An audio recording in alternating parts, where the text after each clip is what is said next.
Good evening parents and the students. आज हम आपके साथ हैं गाइड करने के लिए और एक अप्रॉक्सीमेट स्ट्रेटजी बताने के लिए जेई मेन का जो फर्स्ट अटेम्प्ट होगा 2022 में।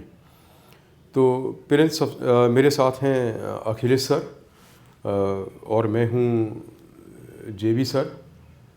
तो पेरेंट्स एंड द स्टूडेंट्स, सबसे पहले है कि बोर्ड एग्ज़ाम्स के साथ ये डेट्स कैसे रखी जाएंगी उसके बारे में। तो जहाँ तक बोर्ड एग्ज़ाम के बारे में परसेप्शन है मेरा, वो ये है कि बोर्ड एग्ज़ाम अगर होंगे तो ऑब्वियसली अपनी डेट्स में होंगे, वही मार्च के टाइम पे। या ऐसा भी हो सकता है कि अथॉरिटीज़ क्या करें कि बोर्ड एग्ज़ाम्स ना लें और जो अभी इंटरनल एग्ज़ाम्स हो रहे हैं उस इंटरनल एग्ज़ाम्स के मार्क्स को ही बोर्ड्स के मार्क्स में कंसीडर कर लेंगे। मतलब दिस इज़ वन पॉसिबिलिटी, क्योंकि अभी तक जेई मेन की डेट डिक्लेयर नहीं की गई है।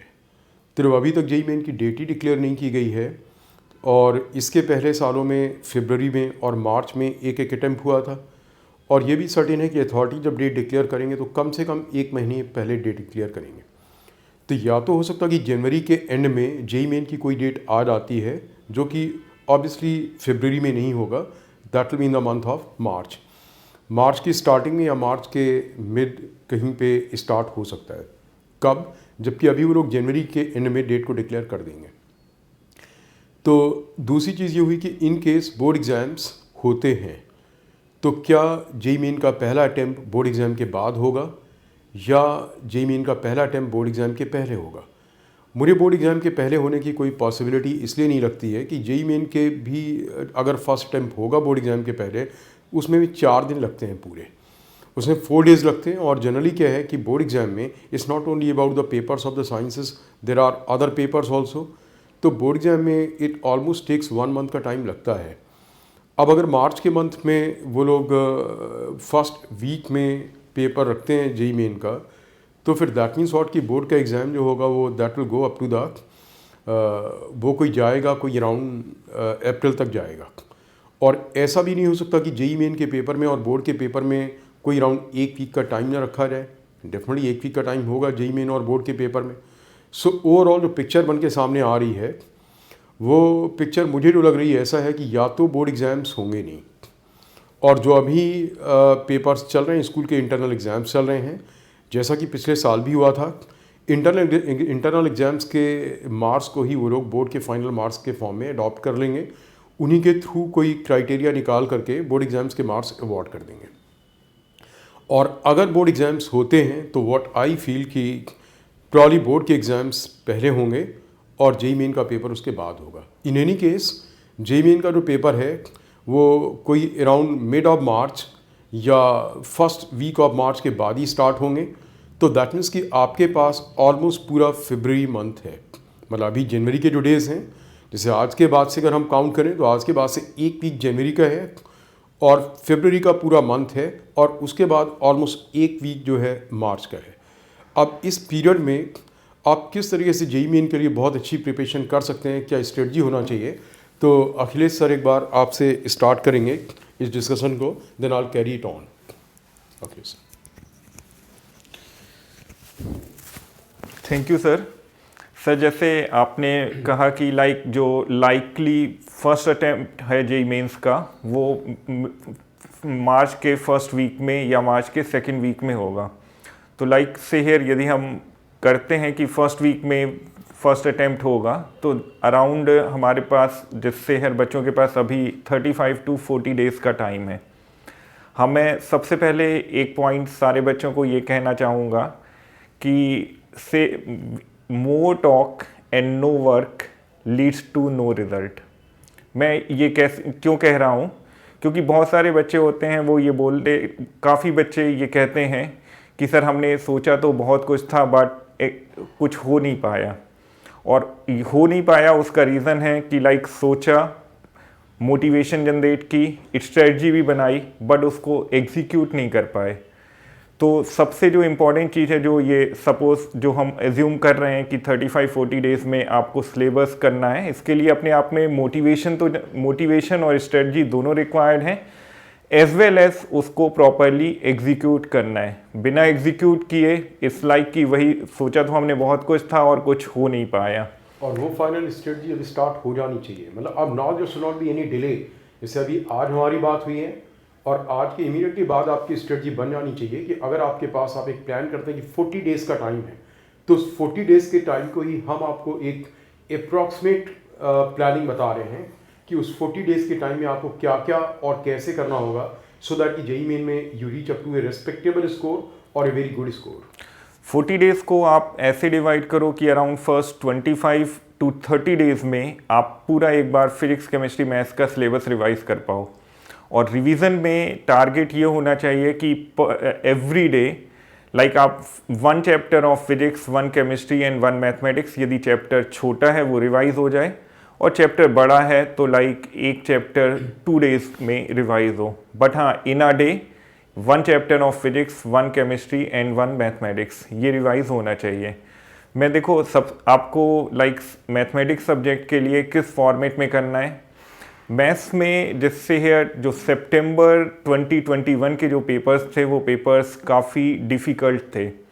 बट डिफ़िकल्ट पेपर ये नहीं है कि पेपर डिफ़िकल्ट है मार्क्स कम आए तो रैंक कम आएगी, क्योंकि आपको already you have a idea और हमें आइडिया है कि एक नॉर्मलाइजेशन प्रोसेस है, नॉर्मलाइजेशन के रूल्स हैं और हमने ये चीज़ होती भी है कि पेपर टफ है, बच्चों के स्कोर कम आए हैं और किसी और पेपर में जो पेपर इजी है स्कोर्स काफ़ी ज़्यादा आए हैं।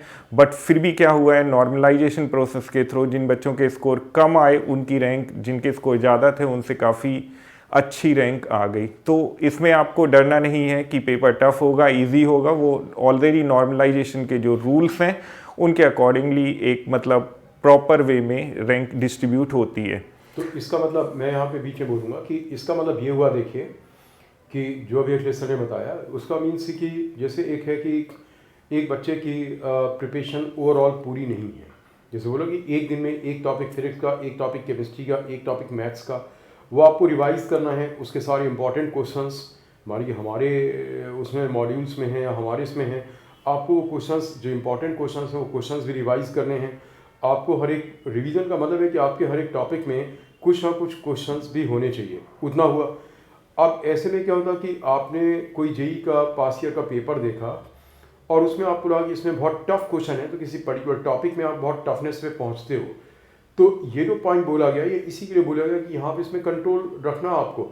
अगर किसी पेपर में बहुत टफ क्वेश्चंस थे तो कोई फ़र्क नहीं पड़ता है कि आपको टफेस्ट पॉइंट तक पहुँचना है, क्योंकि उन क्वेश्चंस का नंबर कम है और हो सकता है कि जिस स्लॉट में आपने दिया उस स्लॉट में वो टफ क्वेश्चंस हैं और उस स्लॉट में उन टफ क्वेश्चंस को मेजॉरिटी ऑफ द स्टूडेंट्स ने नहीं किया है, तो स्कोर्स ऑब्वियसली लो आते हैं। लो स्कोर होने के बावजूद भी बिकॉज पेपर टफ था, तो नॉर्मलाइजेशन में क्या होता है कि वो सारी चीज़ें कंसीडर की जाती हैं और जैसा बोला गया कि रैंक पेपर में मार्क्स कम आए because that paper was tough, उस पेपर में मार्क्स कम आए। किसी दूसरे सॉर्ट के पेपर में जिसमें कि मार्क्स ज़्यादा आए पेपर वॉज ईजी, लेकिन जिसके मार्क्स ज़्यादा आए उस पेपर में उनकी रैंक हो सकता नीचे आई और जिनके मार्क्स किसी टफ पेपर में कम आए थे उनके मार्क्स ज़्यादा आए। सो मैं जो वहाँ पे पीछे पॉइंट बोलना चाह रहा था ये था, आपको कोई बहुत ज़्यादा टफ या कॉम्प्लिकेटेड की आप 2 चैप्टर 4 चैप्टर 6 चैप्टर की आपने तैयारी की और आपने क्या किया उसमें बहुत टफ लेवल पे पहुँच गए और रिमेनिंग बहुत बड़ा सिलेबस आपका रह गया, तो ये आपको नहीं करना है। और आपको जिससे है मैथमेटिक्स सब्जेक्ट में किस टाइप से, किस ऑर्डर, किस सीक्वेंस को आप फॉलो करो। सबसे पहले जैसे है कुछ एक चैप्टर बहुत छोटे हैं और साथ में क्वेश्चन सिंपल होते हैं, लाइक मैथमेटिकल लॉजिक है, स्टैटिस्टिक्स है, हाइट एंड डिस्टेंसेस हैं। ये जो चैप्टर हैं आप से है 1-1.5 घंटे की रिवीजन करो और उसमें 1-2 घंटे में प्रीवियस ईयर्स के क्वेश्चन सॉल्व कर लोगे। इतना करने पर एग्जाम में क्वेश्चन सॉल्व कर लोगे। इनके क्वेश्चन हर बार आते हैं, बहुत सिंपल होते हैं। फिर इसके बाद जो स्ट्रेट फॉरवर्ड क्वेश्चंस होते हैं वो होते हैं कोऑर्डिनेट ज्योमेट्री के, straight line, circle, parabola, ellipse, hyperbola के। तो लाइक सबसे पहले जैसे से यार स्टैटिस्टिक्स किया, मैथमेटिकल लॉजिक किया, फिर हाइट एंड डिस्टेंस की, फिर उसके बाद से यार 5 to 6 डेज में कंप्लीट कोऑर्डिनेट ज्योमेट्री कंप्लीट कर लो। कोऑर्डिनेट ज्योमेट्री के बाद फिर जैसे एलजेब्रा के टॉपिक्स होते हैं, बाइनोमियल थ्योरम है, सीक्वेंस एंड सीरीज है। इन 2 चैप्टर्स में भी ये चैप्टर्स भी रिलेटिवली ईजी हैं और क्वेश्चंस ईजिली एग्जाम में हो जाते हैं। फिर इसके बाद डिफरेंशियल कैलकुलस, इंटीग्रल कैलकुलस। हाँ, इंटीग्रल कैलकुलस में आपको ज़्यादा टाइम नहीं देना है। जिससे है सितंबर अटेम्प्ट के लाइक लास्ट ईयर के पेपर्स और उसके पहले वाले पेपर्स में इंटीग्रेशन के क्वेश्चंस काफ़ी डिफ़िकल्ट आए हैं। इंटीग्रेशन में होगा क्या, जो आपकी एक अप्रोच जनरेट हो गई है बस उसी के थ्रू आप एग्ज़ाम में अपना ब्रेन यूज़ करो और क्वेश्चन सॉल्व हो जाता है सो के, और नहीं सॉल्व होता है तो उसको छोड़ दोगे। फिर लाइक इंटीग्रल कैलकुलस में जैसे एरिया है, डिफरेंशियल इक्वेशन है, इनके क्वेश्चंस रिलेटिवली इजी होते हैं, तो इन पार्ट्स को भी अच्छे से करना। डिफरेंशियल इक्वेशन में तो मोस्ट ऑफ द टाइम ये देखा गया है जेईई मेंस में जो क्वेश्चंस आते हैं वो लीनियर डिफरेंशियल इक्वेशन या reducible to the linear form होते हैं, तो इनके क्वेश्चंस बिल्कुल होने चाहिए एग्जाम में। और अभी तक कभी भी पेपर, इतने सारे पेपर्स हुए हैं, इतने सारे ईयर्स में हुए हैं, वो पेपर डिफ़िकल्ट नहीं रहे हैं। फिर आता है वेक्टर्स एंड 3D, तो ये भी एक मतलब वेक्टर्स तो एक वास्ट टॉपिक है, बट जेईई मेंस में एक लिमिटेड पार्ट ही आता है, तो उन लिमिटेड पार्ट्स को वो पार्ट्स आपको कंप्लीट करना है। जैसे सर ने बोला ना कि एक बहुत हाई लेवल तक नहीं करना है, बेसिक्स यदि आप अच्छे से कर लेते हो, प्रीवियस ईयर्स के क्वेश्चंस कर लेते हो, डेफिनेटली कंप्लीट हो जाएगा। फिर इसके बाद जैसे से है permutation, combination, probability. Permutation combination भी एक बहुत वाइड टॉपिक है, बहुत वाइड वैरायटी है, लेकिन आप उतने सारे क्वेश्चंस पे मत जाओ, बेसिक्स पर करो और सेहर प्रीवियस ईयर के क्वेश्चंस करोगे, you will generate the confidence कि हाँ एग्जाम में क्वेश्चंस हो जाएंगे। और सबसे ज़्यादा रिलेवेंट वही है, जैसे आप बोलेंगे relevancy, what is the relevancy to attempt the questions, कौन से क्वेश्चन सबसे ज़्यादा रिलेवेंट है, तो बस एग्जामिनर से ज़्यादा कोई और रिलेवेंट नहीं है। Examiner is the most relevant person, so that means जो प्रीवियस ईयर के क्वेश्चंस हैं, आप किसी ना किसी मॉड्यूल से, आप हमारे स्टूडेंट्स हैं, आप हमारे मॉड्यूल से करते हैं, आप साथ में कि एनसीईआरटी के जो बैक एक्सरसाइज के क्वेश्चंस हैं वो भी आप अटेम्प्ट कर लेते हैं। तो उसके बाद जब बात आती है कि रिवीजन के टाइम पे अब और क्या करना है, तो रिवीजन के टाइम पे केवल आपको बस पास्ट ईयर्स के क्वेश्चंस, जो पिछले मैं कहूँगा कि ऑलमोस्ट 2016 से 2017 से लेकर के और अब तक के जितने भी क्वेश्चंस हैं, क्योंकि 2017 से अब तक के क्वेश्चंस भी काफ़ी ज़्यादा हो जाते हैं, पिछले 2 सालों में 4 अटेम्प्ट हुए और 4 अटेम्प्ट्स में हर एक बार 4 डेज पेपर हुए, तो काफ़ी ज़्यादा क्वेश्चंस हो जाते हैं। तो आपको जो पेपर्स के जब चैप्टर आप रिवाइज करते हो, रिवीजन के बाद फिर आपको क्वेश्चंस पे आना है। तो फॉर एग्जांपल बात की जाए फिजिक्स में रिवीजन की, तो फिजिक्स में जब रिवीजन आपका होगा तो रिवीजन का मतलब केवल थ्योरेटिकल रिवीजन तो नहीं है, आप कहीं ना कहीं के स्टडी मटेरियल की, जैसे हमारे जो स्टूडेंट्स हैं वो हमारे लेक्चर नोट्स की हेल्प लेते हैं, तो हमारे लेक्चर नोट्स में there are lot of examples, तो उन एग्जांपल्स की तो पूरी प्रिपरेशन होनी चाहिए। और उस एग्जांपल के बाद फिर आता कि अब क्वेश्चन कहाँ से करना है, तो बस इस टाइम पे क्या होना चाहिए, इस टाइम पे जब आपने पहले से ही कुछ क्वेश्चंस ऑलरेडी किए हुए हैं तो आपको करना क्या चाहिए, इस टाइम पे आपको बस पास्ट ईयर्स के जो क्वेश्चंस हैं 4 ईयर्स के, 4 ईयर्स में काफ़ी क्वेश्चंस हैं, तो 4 to 5 ईयर्स के क्वेश्चंस आप कर सकते हैं उन टॉपिक्स में से, and that becomes a complete. और इसमें जैसे दिशा क्लासेस आपको हेल्प भी कर देगा, जैसे से हम लोगों ने जो सीक्वेंस डिसाइड किया है, आप हमारे ऐप को डाउनलोड करो। हम ये करेंगे कि daily to daily physics, chemistry, maths में जो हम सीक्वेंस बना रहे हैं, उस सीक्वेंस में जो प्रीवियस ईयर्स के अराउंड 20 to 25 क्वेश्चंस हैं, वो पेपर के फॉर्मेट में ऐप में हमारे अवेलेबल होंगे। और साथ में लाइक से हेयर आपको एक चीज़ और भी करनी होगी, वो है कि एक टेस्ट सीरीज ज्वाइन करनी होगी जो कि रेलिवेंट हो, सो दैट कि आप हर एक संडे को जो भी आपका हर एक संडे को या तो मॉर्निंग स्लॉट में या आफ्टरनून स्लॉट में आप पेपर दो। पेपर के थ्रू ही एक स्टेमिना जनरेट होता है, एक हैबिट बनती है कि हाँ 3 आवर्स बिना उठे हुए पेपर को कंसंट्रेशन के साथ सॉल्व कर रहे होते हैं। तो आप चाहें तो इसमें दिशा क्लासेस की भी we have a very relevant papers, और प्रीवियस ईयर्स में जैसे जो हमारी टेस्ट सीरीज थी, टेस्ट सीरीज से काफ़ी कुछ questions as such JEE mains के वेरियस अटेम्प्ट्स में आए हुए हैं। तो आपके पास एक बिल्कुल प्रॉपर स्ट्रेटजी है, 4 वीक्स में पूरा सिलेबस, और हमारी टेस्ट सीरीज भी बिल्कुल उसी चीज़ पे फोकस करती है। हमने पूरे जैसे एक पार्ट आपको जैसे एडवाइस किया गया आपने किया, उसका एक पार्ट टेस्ट हो गया, आपने दूसरा पार्ट कंप्लीट किया, फिर उसका आपका दूसरा पार्ट टेस्ट हो गया, तीसरा पार्ट टेस्ट। तो जब तक कि आप एक बार 28 डेज में ऑलमोस्ट पूरा सिलेबस रेडी करते हैं, तब तक आपके 4 पार्ट टेस्ट हो गए, और उसके बाद फिर आप कुछ हमारी टेस्ट सीरीज में 4 फुल टेस्ट हैं। और फिजिक्स में जहाँ तक मैं टॉपिक्स की बात करूँ, तो फिजिक्स में देखो आपको ये करना है, जो टर्म 2 के टॉपिक्स हैं, मतलब जो बच्चे अभी बोर्ड एग्जाम भी दे रहे हैं, वो जो टर्म 2 के टॉपिक्स हैं, starting from the electromagnetic waves up to the semiconductor devices, atoms and nucleus, इस पार्ट में इतनी ज़्यादा वैरायटी है ही नहीं क्वेश्चंस में। ये पार्ट कोई ऐसा कहना चाहिए कि बहुत ही एलोंगेटेड या बहुत ज़्यादा टफ पार्ट हो, बहुत ज़्यादा टफ पार्ट नहीं है। ये पार्ट बड़ा ही बेसिक कॉन्सेप्ट्स, थ्योरेटिकल एस्पेक्ट्स पे बेस्ड है, जिसमें कि आपको बहुत सारे क्वेश्चंस की प्रैक्टिस करने की भी रिक्वायरमेंट नहीं है। क्वेश्चंस की वैरायटी और क्वेश्चंस का डोमेन बड़ा लिमिटेड है। तो आप इलेक्ट्रोमैग्नेटिक वेव्स, जिसमें कि आप रे ऑप्टिक्स हो गया, इलेक्ट्रोमैग्नेटिक वेव्स है, वे ऑप्टिक्स हो गया, photon, electron, dual nature, atom, nucleus, radioactivity in the semiconductor devices. मैं पीओसी नहीं बोल रहा हूँ बिकॉज पीओसी अभी तक भी बोर्ड के सिलेबस में इस बार अभी पीओसी नहीं है, और साथ में है कि जैसा बोर्ड का सिलेबस होगा ऑब्वियसली कॉम्पिटिशन का सिलेबस बिल्कुल वैसा ही होगा। तो ये पार्ट सबसे पहले आपको, और एक वीक के लिए ये पार्ट दोनों के लिए बहुत अच्छा रेडी हो सकता है, बोर्ड एग्जाम्स के लिए भी, और साथ में ये पार्ट बहुत अच्छा कॉम्पिटिशन्स के लिए भी। एक वीक में बिल्कुल आप इस लेवल पर प्रिपेयर कर सकते हैं जिसमें कि आपका एक भी क्वेश्चन गलत होने का चांस ना हो। एज आई टोल्ड यू कि ये पार्ट बहुत टफ पार्ट नहीं है। और उसके बाद फिर आप 11th वाला जो पार्ट है, मैकेनिक्स वाला पार्ट, जिसमें कि starting from the kinematics, Newton's law, friction, work, power, energy, centre of mass, rotational dynamics, gravitation, इस वाले पार्ट में मतलब ये complete mechanics including general physics. General physics means errors and methods of measurement, उस वाले part को फिर दूसरे उसमें कंप्लीट कर लें दूसरे वीक में। तीसरे वीक में फिर आप आ रहे हैं, मैं देखो 12th के पहले पार्ट को, टर्म 1 वाले पार्ट को क्यों आपको नहीं बोल रहा हूँ, क्योंकि 12th का टर्म 1 वाला पार्ट आपने ऑलरेडी रेडी किया हुआ है। इवन जो बच्चे मान लीजिए इस बार बोर्ड के पेपर में अपीयर नहीं होना, जो बच्चे लास्ट ईयर के बोर्ड के पेपर उसमें थे, उन लोगों ने भी इलेक्ट्रोस्टैटिक से लेकर के एसी तक का पार्ट डेफिनेटली एक बार रेडी किया होगा, और वो पार्ट कॉन्सेप्चुअल पार्ट है।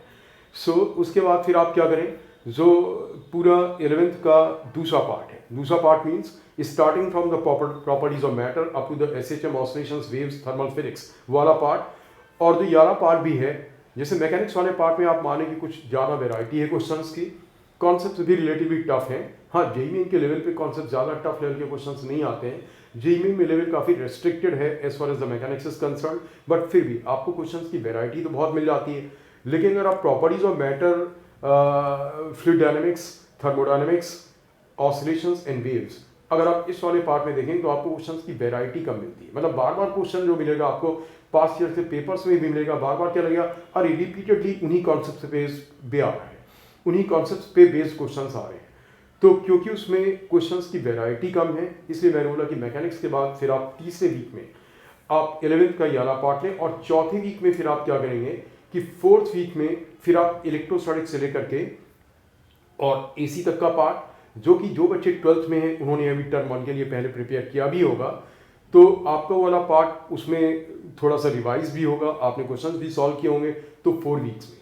सो जैसा भी अफले सर ने बोला कि आपको एक तो आप हमारे ऐप को डाउनलोड करें, आप जब हमारे यूट्यूब चैनल में जाएंगे तो आपको वहाँ पे हमारे ऐप का भी मिलेगा, तो आप हमारे ऐप को डाउनलोड करें सो दैट कि आपको हर एक वीक उस पार्ट के, हर एक वीक क्या मतलब ये डेली बेसिस पे आपको जो चैप्टर्स आपको जैसे जैसे सजेस्ट किए गए, आपको उनके इंपॉर्टेंट क्वेश्चंस मिलेंगे फ्रॉम द पास्ट ईयर्स, क्योंकि पास्ट ईयर वाले पेपर्स में भी क्वेश्चंस का नंबर बहुत बड़ा है। तो उनमें से जो रिप्रेजेंटेटिव क्वेश्चंस होंगे जो ऑलमोस्ट पूरे पेपर को रिप्रेजेंट करते हैं, कि अगर आपने वो क्वेश्चंस कर लिए तो दैट मीन्स कि आपका कवरेज काफ़ी परफेक्ट है, वो क्वेश्चंस उसमें मिलेंगे। साथ में कि आपको टेस्ट सीरीज ज्वाइन करना है, and we have made a very very relevant test series, उसमें कोई भी शो ऑफ फैक्टर नहीं है, it is just for your benefit, सारे क्वेश्चंस वैसे होंगे।